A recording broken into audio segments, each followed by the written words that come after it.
All right. Hello, I'm Keith Bashirs, and this is a video about how to create a event that people are allowed to schedule themselves to attend, but you can require payment in advance. So it's a payment module to register for an event.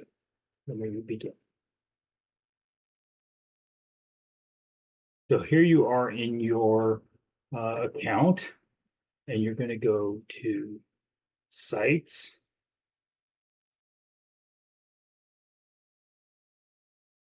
Forms, Builder,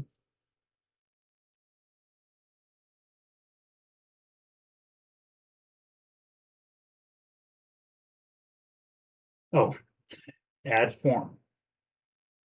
And we're going to, you can choose this templates, which has some little artistic aesthetic flair, but for demonstration purposes, we're going to start from scratch. We're going to just do the simple basics, no aesthetics to make it look nice. All right, first name, last name, email address, those seem kind of reasonable, required or normal information, and we can make it required. On the term, in this case, I think it's reasonable to make that required as well, the last name required. On the terms and conditions, this terms and conditions right here is a link to a examples page. So actually, you're going to want to not copy and paste that. You're going to want to edit the link, and you're going to go to your website privacy policy.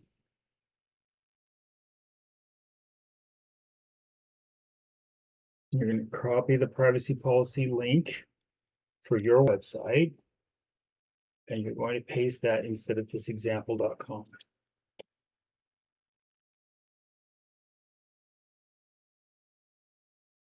And I'm not changing any of the color schemes or anything like that for this. Pay for an event.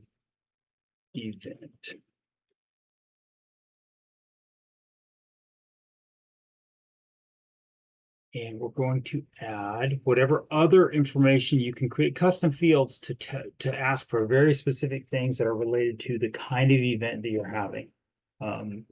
If they need to bring something specific, you can list that there. If they need particular information, it's a first-time homebuyer class. So bring your most recent bank statement out, whatever that is.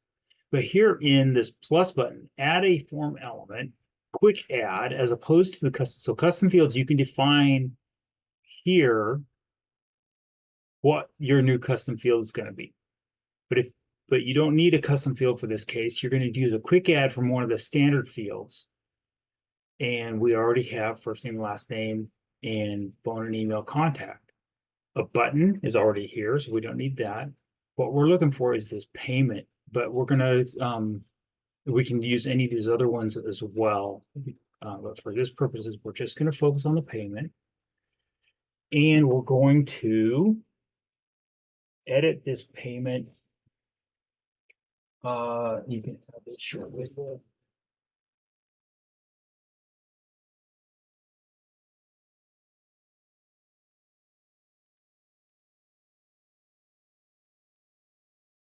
Or whatever you want to say. Don't give them the option for another amount. And let's say this event costs, we're going to do a really simple price of, say it's $250 US dollars, but you can also change it to Canadian or whatever. Payment, let's get you registered. Include other amount, no. We don't need a placeholder. We don't need footer information. And that should all be good. So now we have the ability to collect their contact information and require them to make a payment using a credit card. Save that. The only thing you have to have in your payments module is you have to have a integrated payments processor, Stripe, PayPal, NMI, or authorized.net are the four primaries. Okay, so we're done with the form. We're going to use that later. Now we're going to go to calendar, calendar settings, and we're going to create a calendar. And this is an event, and we're going to have a pottery class where we have 3 pottery wheels. So we're going to select a class booking. Actually, I'm going to do something that's more aligned with what I do. So let's call this a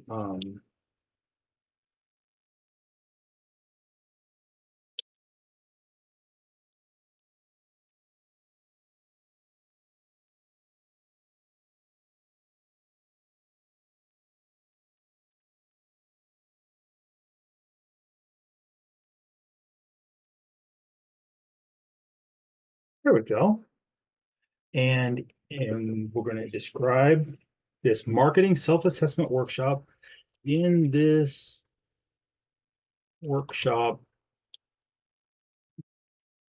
you will learn how to evaluate the effectiveness of your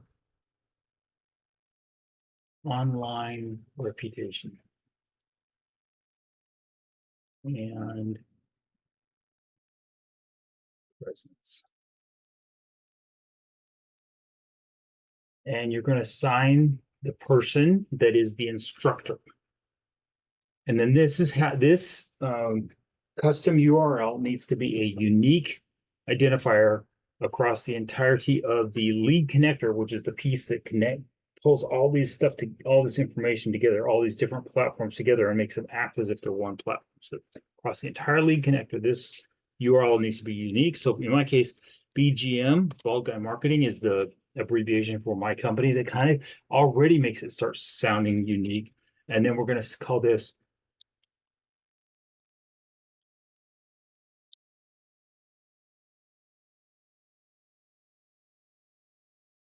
self-assessment workshop. You cannot use spaces, and you can't use any punctuation other than underscores and dashes.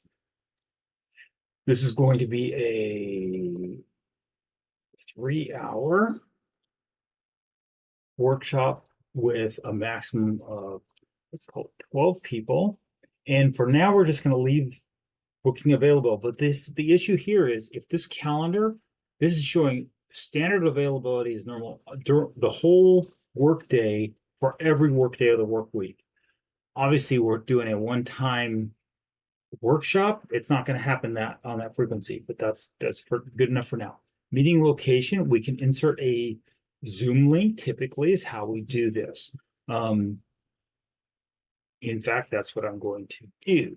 So what I'm going to do is I'm going to come over here to my Zoom, and we're going to do it. So we're going to do it as an online workshop, but you could just as easily put the name of your company, Bald Guy Marketing, 123 Main Street, Roy, Washington.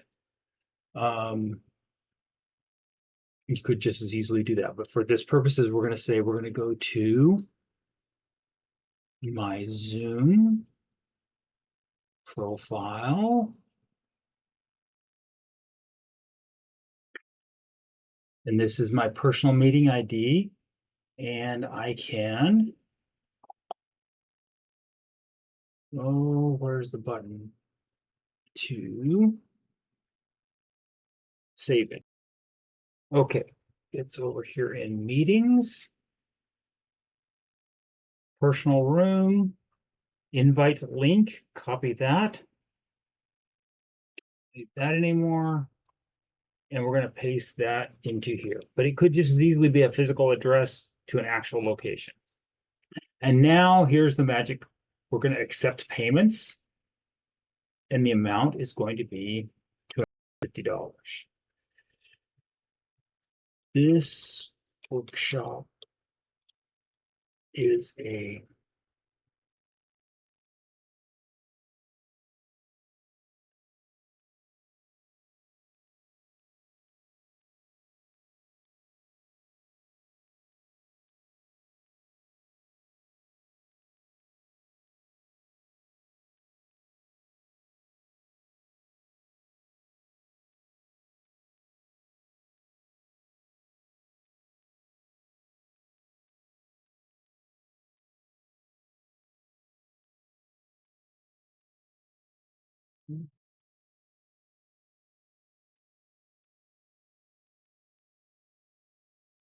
Something like that. Oh, advanced settings takes us to this. So let's go back through calendar logo. So let's upload. Dimensions is 180 by 180 pixels. So it's just a square logo. Although it says it's a calendar logo, it's not a cover photo. Calendar logo, marketing self-assessment workshop. In this workshop, you'll learn to evaluate the effectiveness of your online reputation. I'm going to include it in the group of calendars so that no one who books on one of my individual calendars will overwrite this calendar, and no one, once this calendar event is scheduled, no one can book on one of those individual calendars and then have that interfere with this event. The unique URL is already set. Meeting invite title. So normally when I'm doing a one-to-one title, I'll put the person's name and my name, meeting for such and such a purpose. So when it populates on our calendars, we both see it as such. But in this case, I'm just going to call it this. Meeting invite title is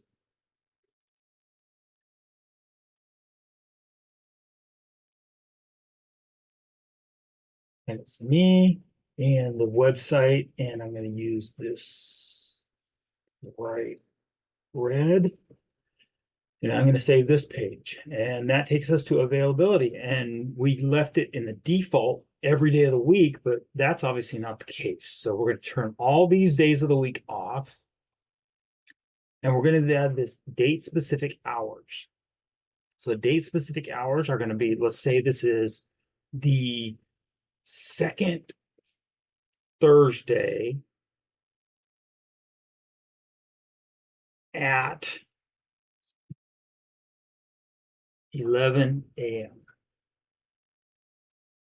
And it needs to go for 3 hours to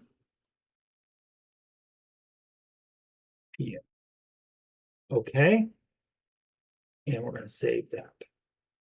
So that's March 14th. To add the next, say we're going to do it 3 months in a row. March, April, the second Thursday at 11. Okay. To 2. Okay. And we're going to add one more date just for demonstration purposes.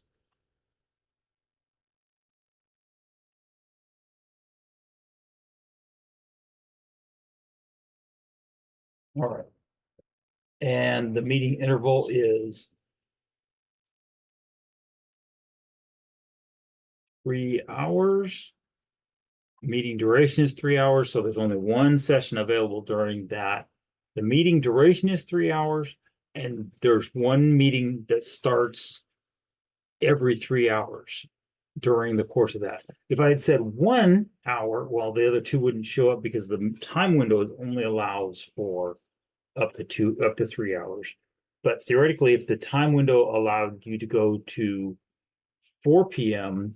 and you put 1 hour here, then people could start a third of the way through the session. Minimum scheduling notice. So I want some advance time before someone shows up on this calendar. So maybe I'm going to give them minimum of a week, and I can either do it in days, hours, weeks, or months.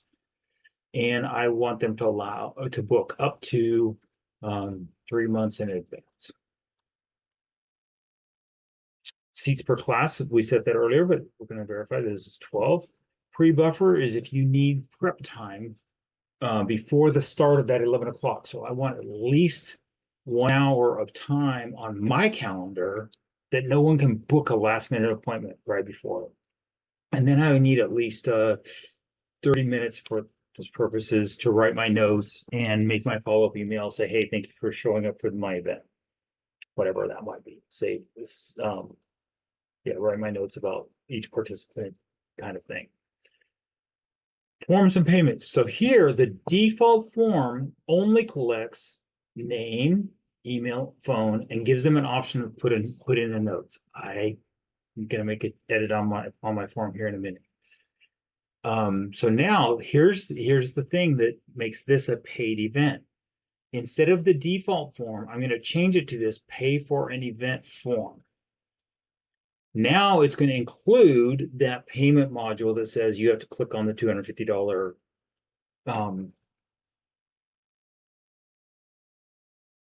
payment in order to book your seat. Confirmation page. So this, thank you for your appointment request. And the contact method automatically inserts the phone number from the business profile. In this case, because we've changed it to an event type, we're going to say thank you for registering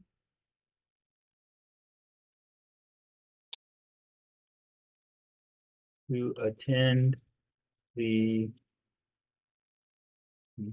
15 self-assessment workshop.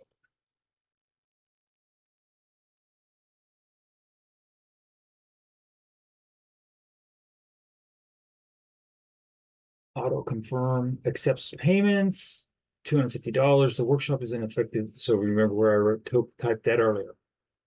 All right. And we're going to click save on this forms and payment tab, and it's going to take us to notifications and additional options. This is a default acknowledgement email that's in the system. If you're willing to use that, then you can. And you just say, I want to send it to the contact, who's the person who just registered. If you want to make a customized email, then you can create some custom templates, and you'll be able to pull down in this drop-down menu, and you can create a customized email.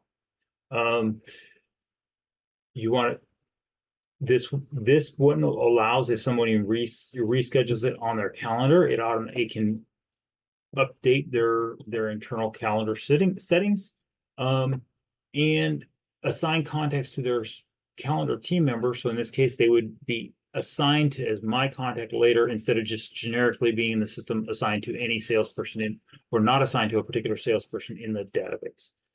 Allow to reschedule doesn't make sense, since they're only going to register for one slot at a time. And we're going to save that. Skip assigning contract. So if they already have been assigned to somebody else, then do skip that. And then we're going to go to customizations. And we can only use the new calendar widget type. We're going to change the color to be a little bit, well, for this purpose, we're going to leave it. But normally you would change this to be reflect your brand color hex code. The button text is save my seat, or register to attend. Here we talked about what the okay, it says cover image, calendar cover image, but again, it's only allowing a logo size, 180 by 180.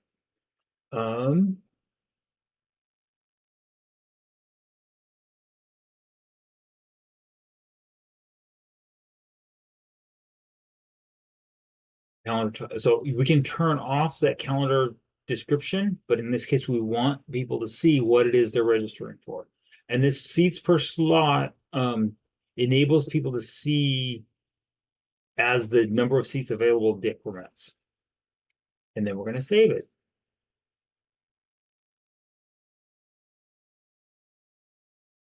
So now within the group of calendars, Bald Guy Marketing, we now have this marketing self-assessment workshop, and it is active. And if we were to go over here and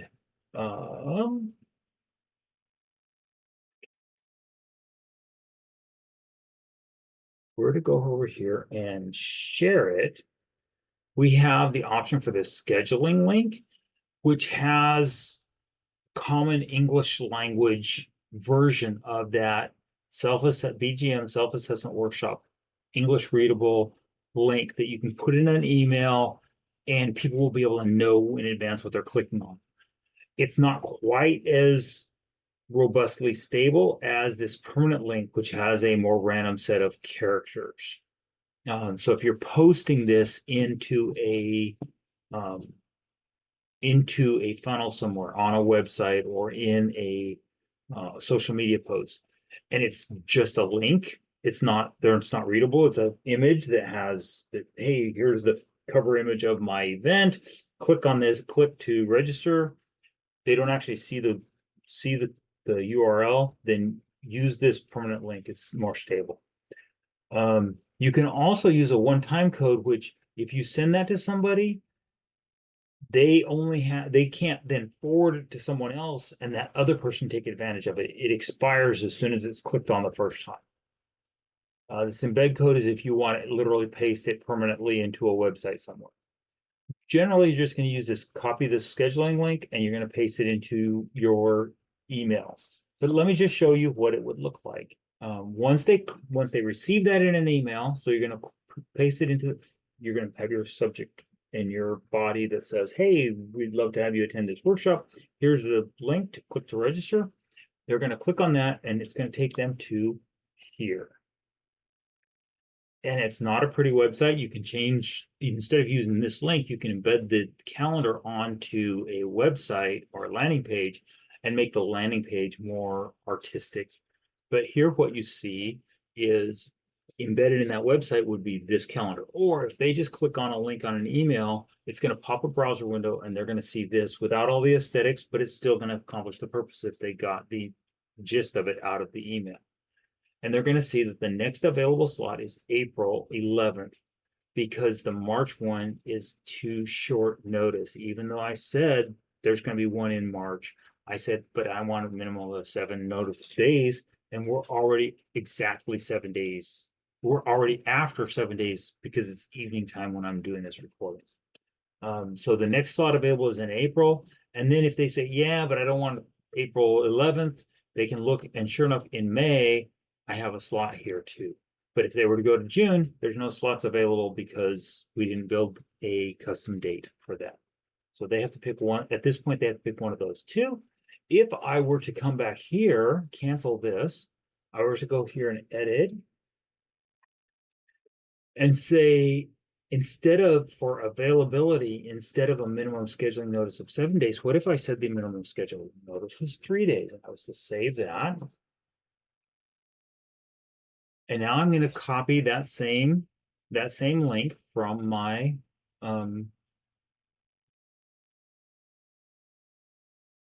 my list of calendars.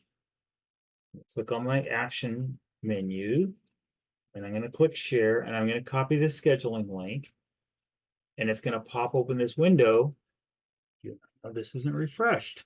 So this is going to be configured the way it was a minute ago. But if I were to refresh this now, suddenly it shows me that today is the 7th and March 14th is in fact available because I'm more than 3 days before March 14th. So I could register for that day.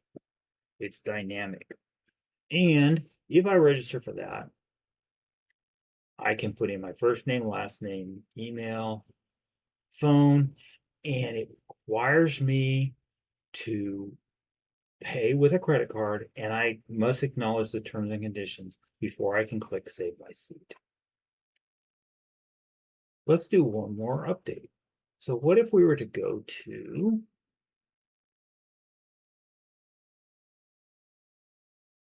so I was in the settings side of the calendar, in the settings side of the application where I was updating the calendar settings.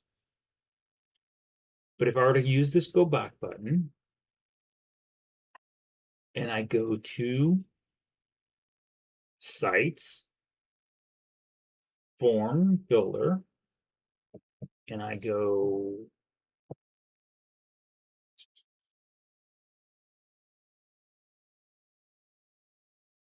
there we go, pay for an event. I want them to be able to give me some notes. And so I'm going to, there's no default, just notes.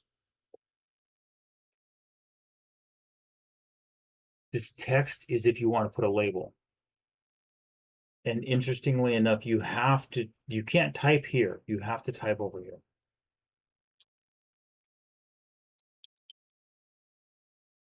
Okay. But I'm going to ask this. Because it's going to be embedded inside the calendar. They're going to know exactly what it's for. So there's no default notes, and that's a kind of a limitation that I think is a issue. But we can create a custom field search.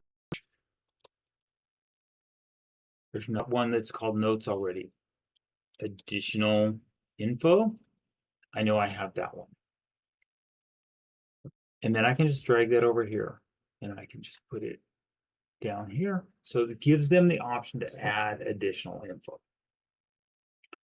I can edit this button. I can change the words. Again, I can't edit it here on the form itself. I have to come over here to the settings of the button, and I can change the name of the button.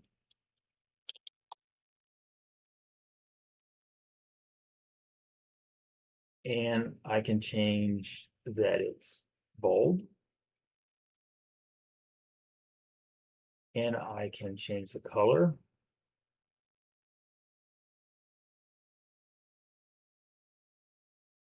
And I can save all that.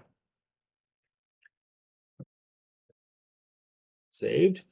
Now, if I go over here, there's no change saved. But if I do a refresh, it's going to make me go back to the calendar. I'm going to register, select, and now it's given me the option to add some additional info. It's not got a star next to it. It's not a required field, the way I set it up just now. All right. I hope this is helpful in how to create a